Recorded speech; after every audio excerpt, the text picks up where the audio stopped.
आहे आणि त्या शूटिंग जर आपण बघितली तर तुम्ही जे नाव सांगता ते किंवा माझ्या संबंधितले लोक आहेत ते उलट त्या मुलाला तिथं वाचवतात. बरं, गुन्हा जर झाला असेल, एखाद्याला मारहाण झाली असेल, ज्याला मारहाण झाली त्याच्याकडून मला वाटतं तुम्ही प्रतिक्रिया घेतल्या पाहिजे आणि त्याच्या संदर्भातलं काही चुकी झाली पाहिजे तर ती कारवाई केली पाहिजे. पण असं मला वाटतं की कालपासून मी बघितलं एखादा जुना व्हिडिओ व्हायरल झाला त्याची खरी परिस्थिती पण आपण बघितली पाहिजे. आमच्या जिल्ह्यामध्ये किंवा आता जे काही वातावरण झालंय 3 महिने झालं हे प्रकरण एक तर शांत आणि आता हे जुने व्हिडिओ काढून जर असेल तुमची कारवाई करा तिथे. पण परिस्थिती मी काल पुण्यामध्ये काही तिथं मुलांना तिथं बोललो तर ते शिकणाऱ्या मुलांना ह्या तुम्ही जे काही दाखवता ते त्यांच्यामुळे त्यांना रेंटनी किंवा राहायला सुद्धा तिथं खोली भेटत नाही बीडचं असल्यामुळे.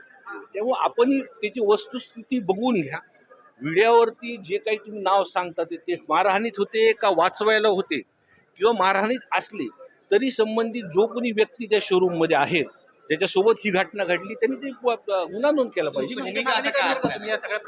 नाही, माझी भूमिका स्पष्ट आहे. एक तर ते माझे माणसं नाहीये ज्यांनी मारहाण केली आणि त्याच्यामध्ये संबंधित जी घटना ज्याच्यासोबतच्या माणसांसोबत जी झाली त्यांनी जर अर्ज दिला तर कारवाई झाली पाहिजे.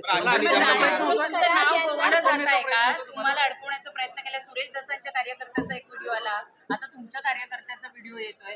जाणीवपूर्वक कोणी फसवताय का, मुद्दाम कोणी टार्गेट करताय का? बघा, आता हे सगळं आपलं मीडिया आहेत, आपल्याला सगळं ह्या म्हणजे अनेकदा आपल्याला सगळ्या गोष्टी म्हणजे तुमच्या प्रश्नातच ते उत्तर आहे.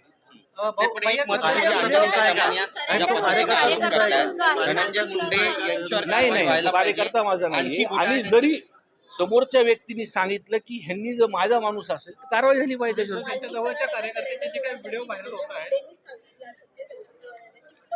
काय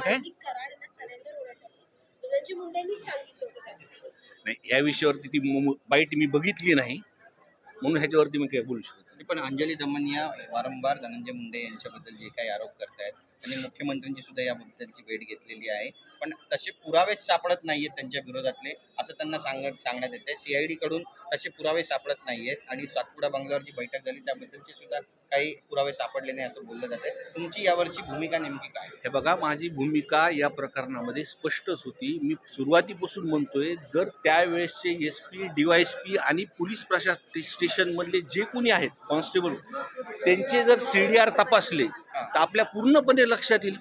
सुरेश दस यांचा जो कार्यकर्ता आहे भोसले नावाचा, त्याचे सध्याचे व्हिडिओ व्हायरल होतात. भैया, काय सत्यस्थिती आहे सध्याची? त्या पैशांसंदर्भात त्यांचं म्हणणं असं आहे की तो एक साधा हे आहे, ठेकेदार आहे, त्यांचे ते पैसे आहेत. काय परिस्थिती? नाही, मला मूळ त्यांचं माहीत नाही. त्या संदर्भात मला वाटतं तुम्ही धस अण्णाला हा प्रश्न विचारला.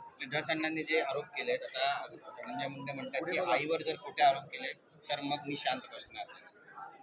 मी बघितलं नाही हा धस विषय. यांनी धनंजय मुंडे यांच्या आईचं नाव घेतलं आणि त्यामुळे आता धनंजय मुंडे उद्विग्न झाले. ते म्हणतात कुटुंबाला या संपूर्ण प्रकरणामध्ये खेचू नका. धस यांच्याकडनं त्यांच्या आईचा, धनंजय मुंडे यांच्या आईचा उल्लेख झाल्यामुळे हा पुन्हा एक नवीन विषय निर्माण. नाही, मी ती बाईट बघितली नाही, पण मी नाही मी हे बघितल्यानंतर आपल्या समोर उत्तर देईल. TPDCच्या भ्रष्टाचाराचा विषय समोर आला होता. तुम्ही देखील TPDCचे सदस्य होता. काय सध्याची परिस्थिती आहे?